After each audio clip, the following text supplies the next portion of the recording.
हम लोग दूसरे स्ट्रक्चर पर आते हैं। पहला स्ट्रक्चर हम लोगों ने रॉक सॉल्ट स्ट्रक्चर पढ़ा अभी जस्ट। सेकंड स्ट्रक्चर पर आइए, जिंक ब्लेंड स्ट्रक्चर। इसी स्ट्रक्चर का दूसरा नाम क्या है? सेफ्लराइट स्ट्रक्चर। जिंक ब्लेंड स्ट्रक्चर को शो करने वाले एग्जाम्पल कौन कौन से हैं? तो जिंक सल्फाइड और बेरिलियम ऑक्साइड, ये दो बड़े ही इंपॉर्टेंट एग्जाम्पल हैं। जिंक ब्लेंड स्ट्रक्चर के दो इंपॉर्टेंट एग्जाम्पल हम लोगों को याद रखने हैं। कौन कौन सा? जिंक सल्फाइड और बेरिलियम ऑक्साइड। अब यहां पर हम लोग जिंक ब्लेंड स्ट्रक्चर को समझने के लिए हम लोग एग्जाम्पल किसका लेकर चल रहे हैं? जिंक सल्फाइड का। तो जैसा कि मैंने पहले ही बताया था, पार्टिकल का लोकेशन बिल्कुल कंठस्थ रखना है। पार्टिकल का लोकेशन एक्सपेरिमेंट से आता है। तो जिंक सल्फाइड के स्ट्रक्चर में सल्फाइड आयन का लोकेशन एफसीसी के लैटिस साइड पर है और जिंक आयन कहां पर है? अल्टरनेट टेट्राहेड्रल वॉइड में। तो अब इस लोकेशन को हम लोग फिगर से समझते हैं। तो याद कीजिए, जिंक ब्लेंड स्ट्रक्चर में सल्फाइड आयन का लोकेशन एफसीसी के लैटिस साइड पर, मतलब सल्फाइड आयन कहां पर होंगे? 8 कॉर्नर और 6 फेस के सेंटर पर, और zinc ion alternate tetrahedral void में। सबसे पहले एफसीसी में टेट्राहेड्रल वॉइड का लोकेशन बताइए। तो एफसीसी में टेट्राहेड्रल वॉइड बॉडी डायगोनल पर, एक बॉडी डायगोनल पर 2 टेट्राहेड्रल वॉइड होते हैं, लेकिन यहां पर अल्टरनेट टेट्राहेड्रल वॉइड कह रहा है, मतलब आधा टेट्राहेड्रल वॉइड खाली होगा। तो हम लोग लोकेशन को दिखाते हैं।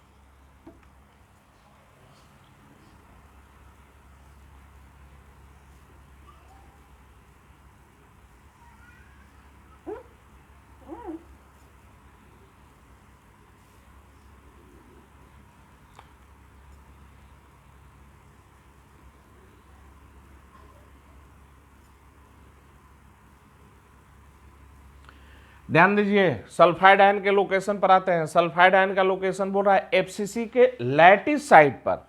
तो सल्फाइड आयन का लोकेशन हो गया 8 कॉर्नर और 6 फेस के सेंटर पर। तो ये एक बॉडी डायगोनल हम लोग का है, ये एक बॉडी डायगोनल, ध्यान दें, ये बॉडी डायगोनल 6 फेस का सेंटर और 8 कॉर्नर। बोले कि एक कॉर्नर, ये एक सल्फाइड आयन का लोकेशन यहां पर, दूसरा सल्फाइड आयन का लोकेशन यहां पर। तो ये सल्फाइड आयन कॉर्नर वाले हैं। अब हम लोग नेक्स्ट आगे चलते हैं। ये बॉडी डायगोनल को ऐसे एक्सटेंड कर दिया गया है, इस बॉडी डायगोनल को भी आगे एक्सटेंड कर दिया गया है। तो फिगर सही से आप लोग बनाइएगा।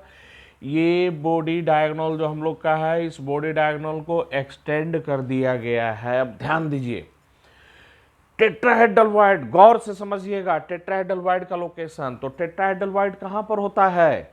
बॉडी डायगोनल पर, कॉर्नर से √3a/4 के डिस्टेंस पर। तो इस कॉर्नर से √3a/4 के डिस्टेंस पर एक टेट्राहेड्रल वॉइड यहां पर, इस कॉर्नर से √3a/4 के डिस्टेंस पर एक टेट्राहेड्रल वॉइड यहां पर। वैसे ही आगे और प्रोसीड कीजिए।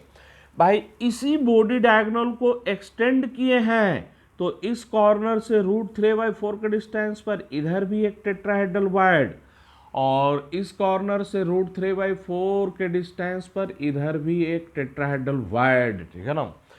तो इस टेट्राहेड्रल वॉइड में कौन है हम लोग का? तो जिंक आयन है, अल्टरनेट टेट्राहेड्रल वॉइड। तो अगर ये टेट्राहेड्रल वॉइड वैकेंट है, ये टेट्राहेड्रल वॉइड वैकेंट, तो इसमें क्या है हम लोग का? जिंक आयन है, इसमें हम लोग का जिंक आयन, ये टेट्राहेड्रल वॉइड में जिंक आयन है, ठीक है ना। तो ये टेट्राहेड्रल वॉइड में जिंक आयन है, तो ये वाला फिर क्या होगा हम लोग का? वैकेंट होगा। अल्टरनेट कर कर ये वैकेंट, तो इसमें क्या होगा हम लोग का? जिंक आयन होगा, इसमें हम लोग का जिंक आयन होगा। चलिए, ये हम लोग का जिंक आयन है, Zn2+ आयन। ये हम लोग का सल्फाइड आयन है, S2- आयन। तो लोकेशन को फिर से समझिए। ये कॉर्नर वाला कौन है? Sulphide ion. सल्फाइड आयन का लोकेशन और कहां पर? तो 8 कॉर्नर के साथ साथ 6 फेस के सेंटर पर। सारा नहीं दिखाया गया है, सिंप्लिसिटी के लिए, सिंपल फिगर को सिंपल रखे, कॉम्प्लिकेटेड नहीं। तो ये कॉर्नर और ये कॉर्नर वाले दिखा दिए गए। अब टेट्राहेड्रल वाइड कहां पर होता है? बॉडी डायगोनल पर। एक बॉडी डायगोनल पर दो टेट्राहेड्रल वाइड जो कि कॉर्नर से कितने डिस्टेंस पर होते हैं? √3/4 के डिस्टेंस पर होते हैं।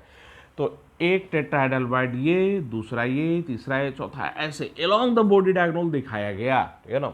तो ये हम लोग का क्या हो गया? लोकेशन हो गया। अब एक एक कर जैसे हम लोग NaCl स्ट्रक्चर में किए थे, coordination number, effective number of zinc ion, effective number of sulphide ion, packing fraction, density, सब एक एक कर निकालना है। तो पहले आप लोग इतना उतारिए।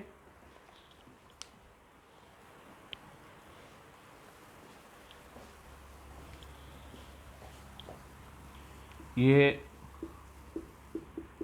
सल्फाइड आयन, ये हम लोग का जिंक आयन।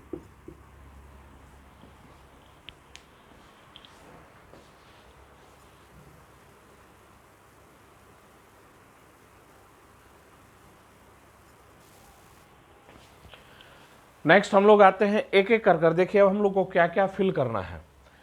यहां पर गौर से देखिए, कोऑर्डिनेशन नंबर, ये सब अब खुद से बताने का हैबिट होना चाहिए धीरे धीरे।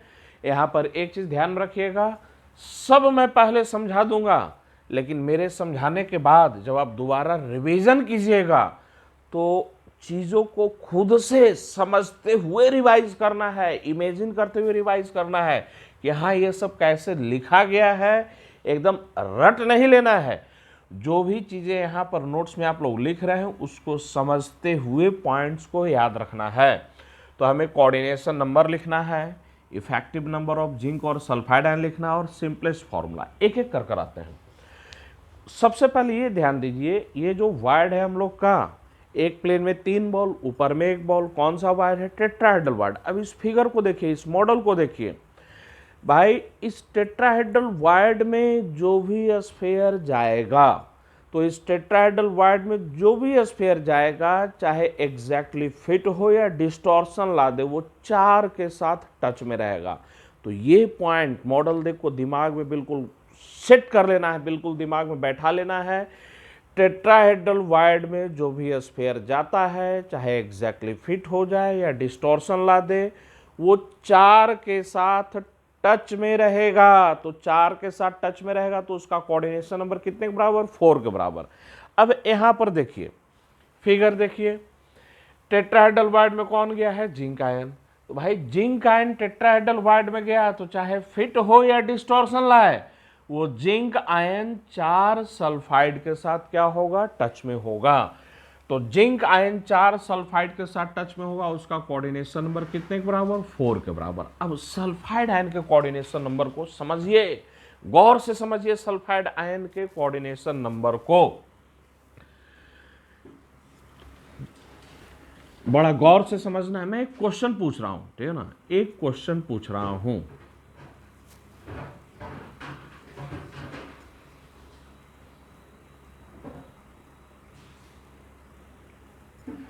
मैं इस कॉर्नर की बात कर रहा हूं, ठीक है ना, ध्यान से देखिएगा। सल्फाइड आयन का कोऑर्डिनेशन नंबर समझने के लिए कुछ बातों को समझिए। मैं इस कॉर्नर की बात कर रहा हूं, इस कॉर्नर से ये जो क्यूब बना हुआ है, इसमें एक ही बॉडी डायगोनल खींचा जा सकता है। मैं फिर रिपीट कर रहा हूं, इस कॉर्नर से इस क्यूब में सिर्फ और सिर्फ ओनली 1 बॉडी डायगोनल खींच सकते हैं, ये, ठीक है ना। इसके अलावा और कोई दूसरा बॉडी डायगोनल पॉसिबल नहीं है, ठीक है ना। अब एक एक कर आइए। तो ये चीज पहला पॉइंट दिमाग में बैठा लीजिए, इस कॉर्नर से, मतलब क्यूब का कोई कॉर्नर ले लें तो उस कॉर्नर से उस क्यूब में एक ही बॉडी डायगोनल खींच सकते हैं। तो ये कॉर्नर, इस कॉर्नर से इस क्यूब में मात्र सिर्फ और सिर्फ एक बॉडी डायगोनल खींच सकते हैं। अब ये जो क्यूब है, इसके पीछे में एक क्यूब निकलेगा, ऐसे पीछे में एक क्यूब निकाल दिए। ये जो क्यूब है, इसके लेफ्ट में एक क्यूब निकलेगा, ठीक है ना। तो ऐसे बताइए, इस कॉर्नर के सराउंडिंग में कितने क्यूब आएंगे? 8 क्यूब आएंगे। भाई कोई भी कॉर्नर 8 क्यूब के साथ शेयरिंग में होता है। तो ये जो कॉर्नर है, ये corner shared by 8 unit cell, ये कॉर्नर 8 यूनिट सेल के साथ शेयरिंग में है। प्रत्येक यूनिट सेल में एक एक बॉडी डायगोनल निकलेगा। तो इस कॉर्नर से प्रत्येक यूनिट सेल में एक एक बॉडी डायगोनल, और इस कॉर्नर से √3/4 के डिस्टेंस पर एक टेट्राहेड्रल वाइड इस बॉडी डायगोनल पर मिलेगा। मान ले बोले दूसरा हम लोग का बॉडी डायगोनल ये है, तो √3/4 के डिस्टेंस पर दूसरा टेट्राहेड्रल वाइड यहाँ पर मिलेगा। तो मैं क्या बोल रहा हूं, अब हम लोग इस फिगर में आते हैं, बड़े वाले फिगर में इसी चीज को रिपीट किया जाए। मैं इस कॉर्नर की बात कर रहा हूं, ठीक है ना भाई। ये कॉर्नर से इस क्यूब में, इस यूनिट सेल में ये एक बॉडी डायगोनल हम लोगों ने खींच दिया। अब ये कॉर्नर 8 यूनिट सेल के साथ शेयरिंग में है, तो ये कॉर्नर 8 यूनिट सेल के साथ शेयरिंग में है। प्रत्येक यूनिट सेल में एक एक बॉडी डायगोनल निकलेंगे। तो इस कॉर्नर से पूरे 3 डायमेंशन में चारों तरफ देखें, लेफ्ट राइट ऊपर नीचे, तो इस कॉर्नर से प्रत्येक यूनिट सेल में एक बॉडी डायगोनल, तो 8 यूनिट सेल में 8 बॉडी डायगोनल निकलेंगे। ये पॉइंट पहले दिमाग में समझिए, उसके बाद आगे बढ़ना है। तो इस कॉर्नर से बताइए टोटल कितने बॉडी डायगोनल निकलेंगे? 8 बॉडी डायगोनल। एक बॉडी डायगोनल ये है, दूसरा ऊपर में दिखा दिया गया, फिर तीसरा, इधर चौथा, ऐसे करते हो 8 बॉडी डायगोनल। मैं फिर से एक पॉइंट रिपीट कर देता हूं, ये कॉर्नर कितने यूनिट सेल के साथ शेयरिंग में? तो 8 यूनिट सेल के साथ शेयरिंग में। प्रत्येक यूनिट सेल में एक एक बॉडी डायगोनल निकलेगा, तो 8 यूनिट सेल में 8 बॉडी डायगोनल निकलेंगे, ठीक है ना। और प्रत्येक बॉडी डायगोनल पर √3a/4 के डिस्टेंस पर एक टेट्राहेड्रल वाइड मिलेगा। तो 8 बॉडी डायगोनल, √3/4 के डिस्टेंस पर 8 टेट्राहेड्रल वाइड मिलेंगे। तो इस कॉर्नर के सराउंडिंग में 8 टेट्राहेड्रल वाइड है, ये पॉइंट इमेजिन करना है। तो ये जो कॉर्नर है, इस कॉर्नर के सराउंडिंग में 8 टेट्राहेड्रल वाइड हैं। अगर उन 8 में, मैं रिपीट कर रहा हूं, अगर उन 8 में जिंक आयन होगा तब की बात। तो अगर उन 8 में जिंक आयन होगा तब ये सल्फाइड आयन 8 जिंक के साथ टच में होगा। यहां तक जो हम लोग पहुंचे हैं, इसको फिर से मैं रिपीट कर दे रहा हूं इमेजिनेशन के लिए। बताइए इस कॉर्नर के सराउंडिंग में कितने यूनिट सेल? 8 unit cell. ये कॉर्नर 8 यूनिट सेल के साथ शेयरिंग में है। प्रत्येक यूनिट सेल में एक एक बॉडी डायगोनल खींचेंगे। तो प्रत्येक यूनिट सेल में एक एक बॉडी डायगोनल, तो इस कॉर्नर से टोटल 8 बॉडी डायगोनल निकलेंगे। और एक बॉडी डायगोनल पर √3/4 के डिस्टेंस पर एक टेट्राहेड्रल वाइड, तो 8 बॉडी डायगोनल पर √3/4 के डिस्टेंस पर 8 टेट्राहेड्रल वाइड। मतलब इस कॉर्नर के सराउंडिंग में 8 टेट्राहेड्रल वाइड हैं।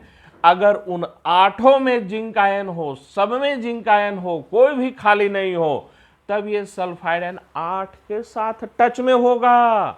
लेकिन 8 टेट्राहेड्रल वाइड में से 4 तो खाली हैं। तो भाई अगर 8 टेट्राहेड्रल वाइड में, इन सारे टेट्राहेड्रल वाइड में जिंक आयन होता, तब ये सल्फाइड 8 जिंक के साथ टच में होता। लेकिन अभी 8 में से तो 4 खाली हैं, 4 में ही जिंक आयन है। तो इसका मतलब ये सल्फाइड आयन 4 जिंक आयन के साथ टच में है। तो सल्फाइड आयन का कोऑर्डिनेशन नंबर कितना? 6। फिर मैं रिपीट कर रहा हूं, आप लोग के पास ऑप्शन है, हम लोग क्लास में नहीं वीडियो लेक्चर को सुन रहे हैं। सल्फाइड आयन का कोऑर्डिनेशन नंबर जो मैंने इमेजिन करवाया है, उसको 2 बार 3 बार रिपीट कीजिए। तब तक रिपीट कीजिए जब तक इमेजिनेशन अपने माइंड में क्लियर ना हो जाए। चलिए, तो ये हुआ हम लोग का कोऑर्डिनेशन नंबर जिंक आयन और सल्फाइड आयन का। अब हम लोग नेक्स्ट आगे आते हैं, नेक्स्ट चलते हैं effective number of zinc ion. Zinc ion का इफेक्टिव नंबर, तो जिंक आयन देखिए कहां पर है, ये टेट्राहेड्रल वाइड में, ये भी टेट्राहेड्रल वाइड में। तो अब ध्यान दीजिए, बस ये यूनिट सेल पर ध्यान देना है। इस यूनिट सेल के अंदर में 8 टेट्राहेड्रल वाइड हैं, लेकिन 8 में से तो 4 खाली है, 4 में ही जिंक आयन है। तो इसका मतलब एक यूनिट सेल में जिंक आयन के इफेक्टिव नंबर कितने? 4। भाई ये वाला वैकेंट है, यहाँ जिंक आयन है ही नहीं, ये जिंक आयन है यहाँ पर।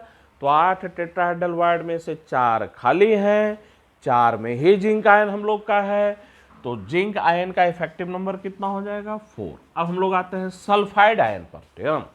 तो सल्फाइड आयन का लोकेशन एफसीसी के लैटिस साइड पर, 8 कॉर्नर, तो 8 कॉर्नर कितने, तो 8 इंटू 1/8, और 6 फेस का सेंटर, तो 6 इंटू हाफ। तो ध्यान दीजिए ये कॉर्नर वाले हैं, इफेक्टिव 1/8, ठीक है ना।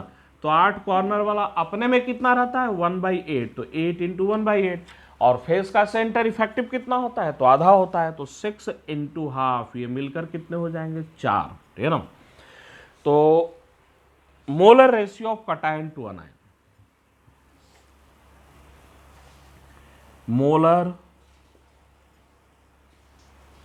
Ratio of cation to anion, cation और अनायन का मोल का रेशियो। भाई 1 यूनिट सेल में जिंक के 4 आयन, सल्फाइड के भी 4 आयन, तो उनका मोल का रेशियो कितने का, 4 और 4 का। सिंपलेस्ट कर देंगे तो कितने का, 1 और 1 का। तो सिंपलेस्ट फॉर्मूला अगर पूछा जाए हम लोगों से, सिंपलेस्ट फॉर्मूला, तो सिंपलेस्ट फॉर्मूला क्या हो जाएगा, ZnS, मोल का रेशियो 1 और 1 का आ गया।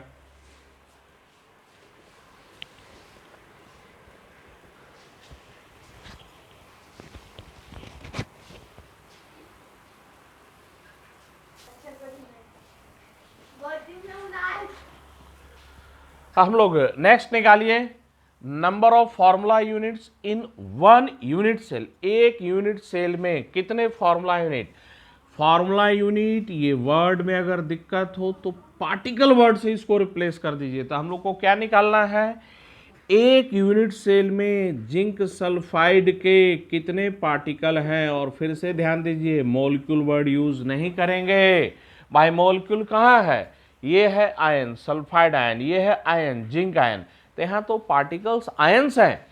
तो हम लोग यहाँ पर मॉलिक्यूल के जगह पर फॉर्मूला यूनिट वर्ड को यूज करेंगे, या फॉर्मूला यूनिट वर्ड में प्रॉब्लम है, माइंड में सेट नहीं हो रहा है, तो सिर्फ पार्टिकल वर्ड यूज कीजिए। तो एक यूनिट सेल में जिंक सल्फाइड के कितने पार्टिकल, तो जरा हमें ये बताइए, एक यूनिट सेल में जिंक के कितने आयन, तो 4 आयन, सल्फाइड के कितने आयन, तो 4 आयन, ठीक है ना। जिंक सल्फाइड को देखिए, इसके एक पार्टिकल में जिंक का 1 आयन और सल्फाइड का 1 आयन। तो अब ये बताइए, एक जिंक एक सल्फाइड मिलकर जिंक सल्फाइड का एक पार्टिकल बना रहा है, तो 4 जिंक आयन और 4 सल्फाइड आयन से कितने पार्टिकल बनेंगे, 4 जिंक सल्फाइड के पार्टिकल बनेंगे। तो एक यूनिट सेल में जिंक सल्फाइड के कितने पार्टिकल्स होंगे, 4 पार्टिकल होंगे, तो नंबर ऑफ पार्टिकल्स 4। चलिए उसके बाद नेक्स्ट हम लोग आते हैं, भाई जिंक आयन टेट्राहेड्रल वाइड में गया, तो टेट्राहेड्रल वाइड का रेडियस बताइए, आर टेट्राहेड्रल वाइड कितना, तो 0.225 आर, और एफसीसी में ए बराबर कितना होता है 2√2r। लेकिन ये फॉर्मूला ऑलवेज यहाँ पर अप्लाई नहीं करना है, पिछले ही स्ट्रक्चर में मैंने बताया था भाई, ये वाइड का फॉर्मूला ये तब ना जब ओरिजिनल स्ट्रक्चर में कोई डिस्टॉर्शन नहीं हुआ है, तो ये फॉर्मूला तब अप्लाई करेंगे अगर ओरिजिनल स्ट्रक्चर में कोई डिस्टॉर्शन नहीं है। तो if there is no distortion, अगर ओरिजिनल स्ट्रक्चर में कोई डिस्टॉर्शन नहीं हुआ है तब इस फॉर्मूला को यूज करेंगे। तो फिर से क्वेश्चन आएगा, सर यहां पर कौन सा फॉर्मूला ऑलवेज यूज करेंगे, तो ध्यान दीजिए, देखिए यहां पर यहां से लेकर इस कॉर्नर से लेकर यहां तक का डिस्टेंस बताइए। तो यहां से लेकर यहां तक का डिस्टेंस याद कीजिए, ये सेंटर और ये सेंटर, ये टेट्राहेड्रल वाइड का सेंटर है। तो टेट्राहेड्रल वाइड कॉर्नर से कितने डिस्टेंस पर, √3/4 के डिस्टेंस पर। तो यहां से लेकर यहां तक का डिस्टेंस √3/4, और ये दोनों स्फीयर आपस में टच में। यहां से लेकर यहां तक का रेडियस किसका, तो अनायन का। यहां से लेकर यहां तक का रेडियस किसका, कटायन का। तो ये यहां से लेकर यहां तक का रेडियस अनायन का प्लस कटायन का रेडियस, वो कितने आएगा, √3/4 के बराबर। तो are cation plus are anion equal to √3a/4, ये हम लोग का ऑलवेज यूज में आएगा, ऑलवेज। तो हमेशा ध्यान रखना है वाइड वाले स्फीयर का रेडियस यहाँ पर ब्लाइंडली यूज नहीं करेंगे, ठीक है ना। ये रिलेशनशिप तब यूज करेंगे जब ओरिजिनल स्ट्रक्चर में कोई डिस्टॉर्शन नहीं हो, और R cation plus are anion ही हम लोग ऑलवेज यूज कर सकते हैं।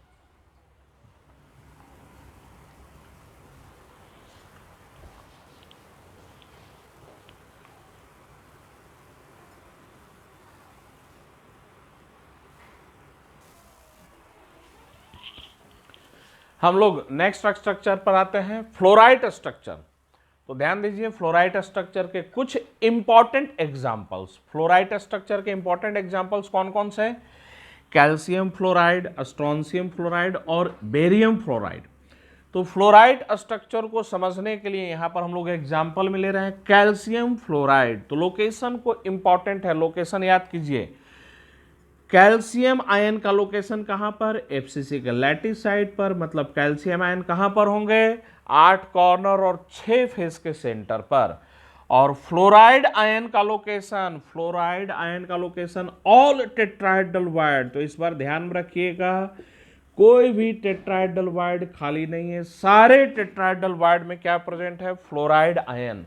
तो कैल्शियम आयन का लोकेशन एफसीसी के लैटिस साइड पर, फ्लोराइड आयन का लोकेशन सारे टेट्राहेड्रल वाइड में। यहां पर फिगर पर आइए, एफसीसी के लैटिस साइड पर कौन है? तो कैल्शियम आयन। तो ये कैल्शियम आयन कॉर्नर वाला, ये कैल्शियम आयन कॉर्नर वाला, और ये भी कैल्शियम आयन कौन सा है? कॉर्नर वाला। तो 8 कॉर्नर और 6 फेस के सेंटर, तो बस 2 कॉर्नर दिखाया गया। और एफसीसी में टेट्राहेड्रल वाइड कहां पर? बॉडी डायगोनल पर, एक बॉडी डायगोनल पर 2 टेट्राहेड्रल वाइड, ठीक है ना। सब में क्या प्रेजेंट है? सब में फ्लोराइड आयन है। तो यहां भी फ्लोराइड आयन, इसमें भी फ्लोराइड आयन है, कोई भी टेट्राहेड्रल वाइड खाली नहीं है। इसमें भी हम लोग का फ्लोराइड आयन है, F- आयन, इसमें भी हम लोग का क्या है? F- ion. तो कोई भी फ्लोराइड आयन खाली नहीं है, कोई भी टेट्राहेड्रल वाइड खाली नहीं है, सब में फ्लोराइड आयन प्रेजेंट है।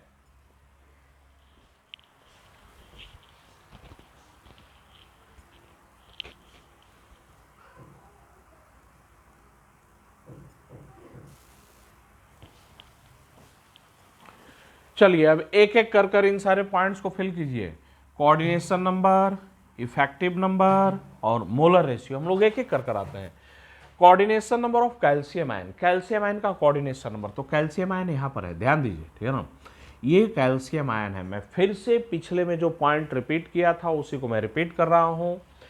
ये बताइए इस कॉर्नर से, ये जो कॉर्नर है, इस कॉर्नर से इस क्यूब में कितने बॉडी डायगोनल? तो एक बॉडी डायगोनल हम लोग खींच सकते हैं। तो इस कॉर्नर से इस क्यूब में एक बॉडी डायगोनल खींच सकते हैं। ये कॉर्नर 8 क्यूब के साथ शेयरिंग में है।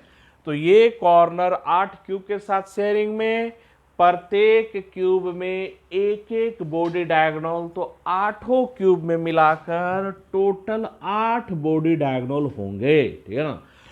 और प्रत्येक बॉडी डायगोनल पर √3a/4 के डिस्टेंस पर एक टेट्राहेड्रल वाइड।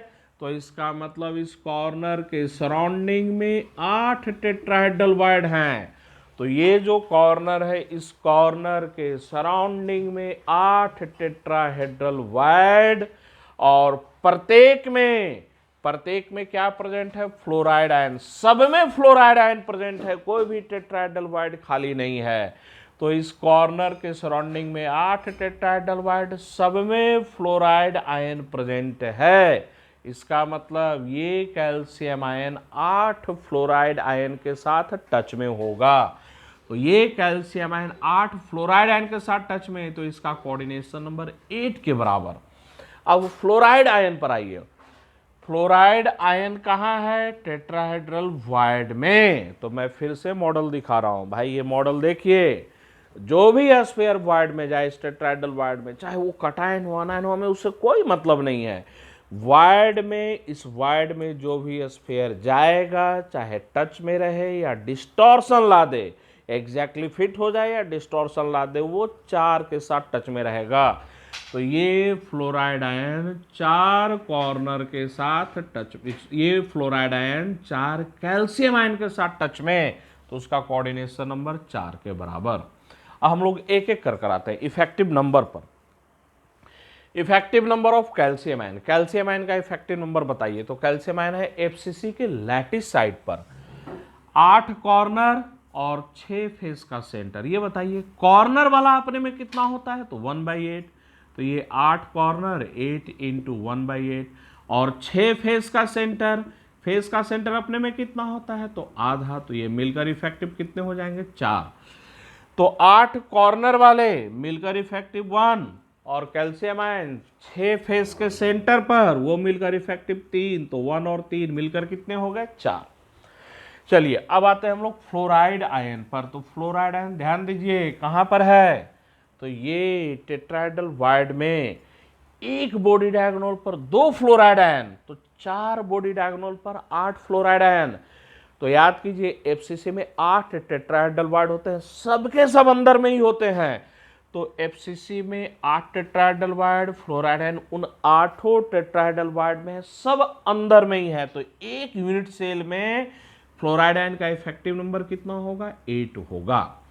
अब चलते हैं कटायन और अनायन का मोल का रेशियो। तो भाई कटायन का नंबर कितना, 4, अनायन का नंबर कितना, 8। तो मोल का रेशियो कितने का, 4 और 8 का। सिंपल कर देंगे तो 1 और 2 का। यहां से एक इंपॉर्टेंट पॉइंट को भी हम लोग समझेंगे, इसको देखकर बताइए। अगर पूछा जाए कटायन और अनायन का कोऑर्डिनेशन नंबर का रेशियो, मैं रिपीट कर रहा हूं, कटायन और अनायन का कोऑर्डिनेशन नंबर का रेशियो, तो 8 और 4 का, 2 और 1 का। और यहां देखिए कटायन और अनायन का मोल का रेशियो, तो 1 और 2 का। तो एक इंपॉर्टेंट पॉइंट ध्यान में रखिएगा, आयनिक सॉलिड की मैं बात कर रहा हूं, आयनिक सॉलिड में कटायन और अनायन का कोऑर्डिनेशन नंबर का रेशियो और मोल का रेशियो दोनों एक दूसरे के रेसिप्रोकल होते हैं, ठीक है ना। तो अगर इन जनरल एक एग्जांपल यहां पर लिखा जाए, इन जनरल एग्जांपल में दे रहा हूं, इन जनरल एग्जांपल, ठीक है ना, बोला जाए कि कोई आयनिक सॉलिड है AXBY इस टाइप का, एक इन जनरल एग्जांपल में दे रहा हूं, AXBY इस टाइप का आयनिक सॉलिड है। तो देखकर बताइए A और B का मोल का रेशियो, तो अगर इनका मोल का रेशियो बोलेंगे तो X और Y का होगा। तो ये जो फॉर्मूला दिया गया इसमें A और B का मोल का रेशियो X और Y का, लेकिन वही A और B का कोऑर्डिनेशन नंबर का रेशियो पूछा जाए तो A और B का कोऑर्डिनेशन नंबर का रेशियो कितने का होगा, Y और X का। तो इस एग्जांपल से याद कीजिए, ये कटायन और अनायन, यहां से देखिए कोऑर्डिनेशन नंबर का रेशियो 8 और 4 मतलब 2 और 1 का। और यहां पर चलें कटायन और अनायन, यहां देखिए मोल का रेशियो 1 और 2 का। तो कोऑर्डिनेशन नंबर और मोल का रेशियो एक दूसरे का रेसिप्रोकल होता है आयनिक सॉलिड के लिए। किस टाइप का, AXBY टाइप का। तो इस पॉइंट को हम लोग आगे चलकर लिखेंगे। चलिए ये तो हुआ हम लोग का मोलर रेशियो। अब सिंपलेस्ट फॉर्मूला पर आइए, सिंपलेस्ट फॉर्मूला हम लोग का क्या आ जाएगा, तो 1 और 2 का मोल का रेशियो है, तो सिंपलेस्ट फॉर्मूला इज CaF2।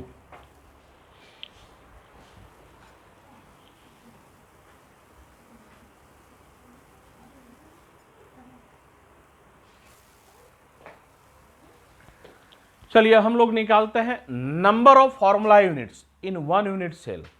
फिर से फॉर्मूला यूनिट वर्ड कंफ्यूज करे तो इसके जगह पर क्या पढ़ना है, पार्टिकल। तो हमें कैल्शियम फ्लोराइड के पार्टिकल पता करना है। एक यूनिट सेल में कैल्शियम फ्लोराइड के कितने पार्टिकल हैं, तो एक एक कर आइए। एक यूनिट सेल में कैल्शियम के कितने पार्टिकल हैं, 4 पार्टिकल। और एक यूनिट सेल में फ्लोराइड के कितने पार्टिकल हैं, तो 8 पार्टिकल। तो एक यूनिट सेल की बात करें तो 1 यूनिट सेल में कैल्शियम के 4 पार्टिकल, फ्लोराइड के 8 पार्टिकल। अब यहां पर ध्यान दीजिए, अगर कैल्शियम फ्लोराइड के एक पार्टिकल की बात करें तो एक पार्टिकल में एक कैल्शियम आयन और 2 फ्लोराइड आयन है। तो एक कैल्शियम आयन और 2 फ्लोराइड, एक कैल्शियम 2 फ्लोराइड मिलकर एक पार्टिकल बनेगा कैल्शियम फ्लोराइड का। तो कैल्शियम फ्लोराइड के एक पार्टिकल में एक कैल्शियम और 2 फ्लोराइड आयन, तो 4 कैल्शियम और 8 फ्लोराइड आयन के द्वारा कितने पार्टिकल बनेंगे? 4 पार्टिकल। तो एक यूनिट सेल में कैल्शियम फ्लोराइड के कितने पार्टिकल? 4 पार्टिकल। कितने फॉर्मूला यूनिट? 4 formula units. चलिए नेक्स्ट हम लोग आते हैं। फिर से टेट्राहेड्रल वाइड में है, तो फिर से टेट्राहेड्रल वाइड, तो are tetrahedral void equal to 0.225 are. FCC का स्ट्रक्चर दे रहा है तो A इक्वल टू 2√2R। तो ये फॉर्मूला तभी यूज करना है जब ओरिजिनल स्ट्रक्चर में कोई डिस्टॉर्शन ना हो। तो ये फॉर्मूला हम लोग पहले से लिख चुके हैं। अब आते हैं सर कौन सा फॉर्मूला ऑलवेज यूज करेंगे। तो ध्यान दीजिए फिर से फिगर पर, इस कॉर्नर से यहां सेंटर टेट्राहेड्रल वाइड का सेंटर, तो ये कॉर्नर से टेट्राहेड्रल वाइड का जो सेंटर है उसका डिस्टेंस कितना? तो √3a/4।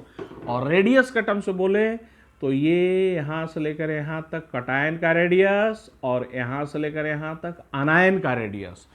तो are cation plus are anion equal to √3a/4। ये हम लोग ऑलवेज यूज करेंगे, ऑलवेज।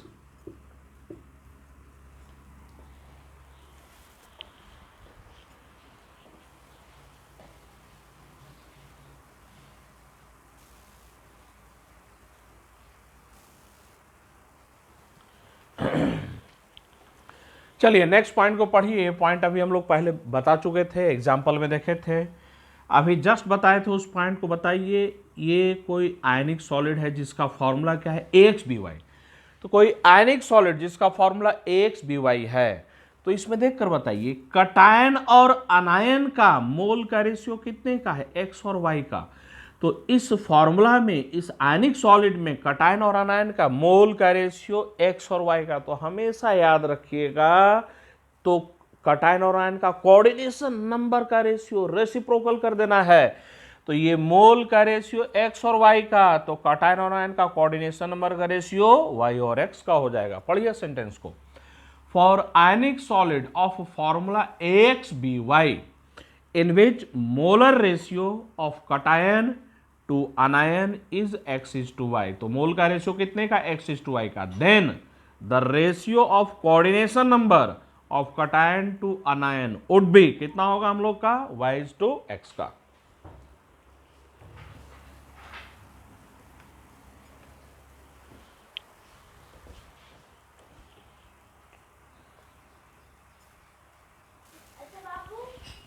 हम लोग नेक्स्ट आते हैं एंटी फ्लोराइड स्ट्रक्चर पर। तो एंटी फ्लोराइड स्ट्रक्चर पर ध्यान दीजिए, इसके एग्जांपल्स कौन कौन से हैं। This type of structure is shown by, किसके द्वारा? Lithium oxide, sodium oxide, potassium oxide, rubidium oxide. तो एंटी फ्लोराइड स्ट्रक्चर के कुछ इंपॉर्टेंट एग्जाम्पल्स दिए गए। अब याद क्या रखना है? तो पार्टिकल का लोकेशन ही याद रखना है। पार्टिकल के लोकेशन के बेसिस पर ही कोऑर्डिनेशन नंबर, इफेक्टिव नंबर, सारा चीज सब वहीं से आता है। तो फ्लोराइड और उसका जस्ट अपोजिट एंटी फ्लोराइड। तो अगर फ्लोराइड में लोकेशन याद है तो एंटी फ्लोराइड का लोकेशन जस्ट अपोजिट कर देना है। याद कीजिए, यहां पर फ्लोराइड वाले स्ट्रक्चर में यहां पर कौन था? कटायन था। अब एंटी फ्लोराइड के स्ट्रक्चर पर कौन आ गया? अनायन आ गया है। तो लोकेशन को जस्ट अपोजिट कर देना है। अनायन का लोकेशन, ऑक्साइड आयन का लोकेशन कहां पर? एफसीसी के लैटिस साइड पर। और कटायन का लोकेशन, लिथियम आयन का लोकेशन कहां पर? ऑल टेट्राहेड्रल वाइड में। तो लिथियम आयन सारे टेट्राहेड्रल वाइड में। ये टेट्राहेड्रल वाइड, लिथियम आयन, यहां भी टेट्राहेड्रल वाइड, यहां पर भी क्या है? लिथियम आयन है। इस टेट्राहेड्रल वाइड में भी क्या है? तो लिथियम आयन ही हम लोग का है। इस टेट्राहेड्रल वाइड में क्या है? तो लिथियम आयन ही। तो सारे टेट्राहेड्रल वाइड में लिथियम आयन है। और ऑक्साइड आयन एफसीसी के लैटिस साइड पर, मतलब 8 कॉर्नर और 6 फेस के सेंटर पर। तो ये कॉर्नर वाला ऑक्साइड आयन है, ये भी ऑक्साइड आयन कौन सा है, कॉर्नर वाला है। चलिए अब हम लोग नेक्स्ट आगे आते हैं।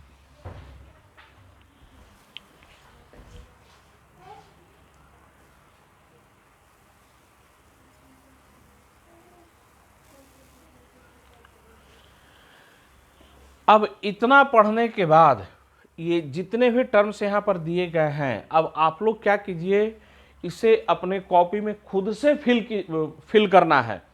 तो ये लिथियम आयन का कोऑर्डिनेशन नंबर खुद से लिखना है, ऑक्साइड आयन का कोऑर्डिनेशन नंबर खुद से लिखना है, effective number of lithium ion, effective number of oxide ion, molar ratio, simplest formula. तो ये जितने भी पॉइंट्स दिए गए हैं ये आप लोग अपने कॉपी में खुद से बनाइए और यहाँ से आंसर मैच कीजिएगा, ठीक है ना। चलिए तो मैं कुछ सेकंड का ब्रेक लेता हूँ, कुछ सेकंड का ही ब्रेक लेता हूँ। आप लोग पहले पूरा इतना उतार लीजिए, पूरा उतारिए और उसको अपने से लिखिए कॉपी में, और फिर यहाँ पर वीडियो लेक्चर को देखकर मैच कीजिएगा।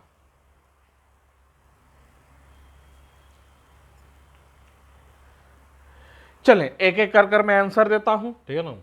Coordination number of lithium ion, तो लिथियम आयन देखिए फिगर में, लिथियम आयन कहां पर है, टेट्राहेड्रल वायड में है। तो पहले ही कई बार मैं बता चुका हूं, जो भी स्फीयर वायड में जाएगा, टेट्राहेड्रल वायड में जाएगा, चाहे एग्जैक्टली फिट हो या डिस्टॉर्शन लाए, वो 4 के साथ टच में रहेगा। तो ये लिथियम आयन टेट्राहेड्रल वायड में ये 4 ऑक्साइड आयन के साथ टच में होगा। उसका कोऑर्डिनेशन नंबर कितने के बराबर, 4 के बराबर। अब आते हैं ऑक्साइड आयन का कोऑर्डिनेशन नंबर। तो यहां पर मैं फिर से रिपीट कर रहा हूं, ये जो कॉर्नर है, इस कॉर्नर के सराउंडिंग में 8 टेट्राहेड्रल वायड है। तो इस कॉर्नर के सराउंडिंग में 8 टेट्राहेड्रल वायड, सब में लिथियम आयन है। तो ये ऑक्साइड आयन 8 लिथियम आयन के साथ टच में, तो ऑक्साइड आयन का कोऑर्डिनेशन नंबर 8। चलिए नेक्स्ट आते हैं, effective number of lithium ion. तो लिथियम आयन कहां पर है, टेट्राहेड्रल वायड में। एक यूनिट सेल में 8 टेट्राहेड्रल वायड होते हैं, सब में लिथियम आयन है। तो एक यूनिट सेल में 8 लिथियम आयन हो जाएंगे। तो इफेक्टिव नंबर कितना, 8। अब ऑक्साइड आयन पर आते हैं, ऑक्साइड आयन का इफेक्टिव नंबर। तो ऑक्साइड आयन कहां पर है, एफसीसी के लैटिस साइड पर, ये 8 कॉर्नर पर और 6 फेस के सेंटर पर।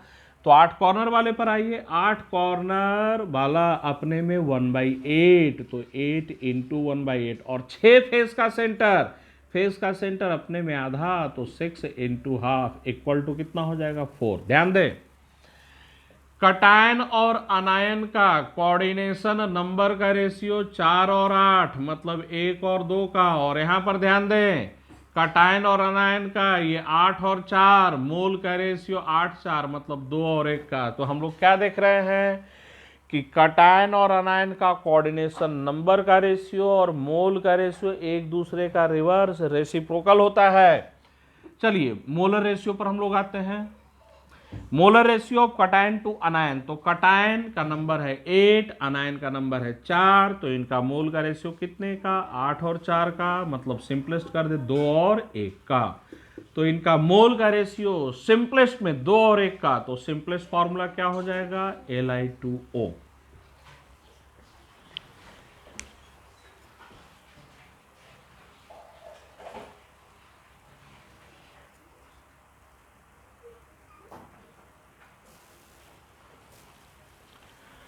नेक्स्ट ये भी आप लोग अपने से निकालिए, number of formula units in 1 unit cell. एक यूनिट सेल में लिथियम ऑक्साइड के कितने फॉर्मूला यूनिट या कितने पार्टिकल होंगे।